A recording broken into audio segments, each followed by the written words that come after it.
د خپلواکۍ په ورېښمین د پاکستان یوې مسافر وړونکې الوتکې سقوط کړی.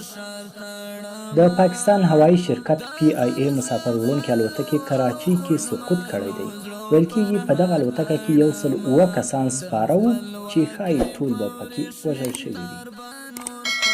د راپورونو له مخې یادې الوتکې له لاهور ښار څخه پرواز پیل کړی و چې د کراچۍ هوایي ډګر ته څیرمه پر یو ګڼ میشته استوګنځي کې غورځېدلې ده چې ګڼ کورونه یې ویجاړ کړي دي، خو تر اوسه یې د مرګ ژوبلې په هکله څه نه دي ویل شوي. پاکستاني رسنۍ وایي په الوتکه کې 9 مسافر او 8 تنه د الوتکې مامورین سپاره وو.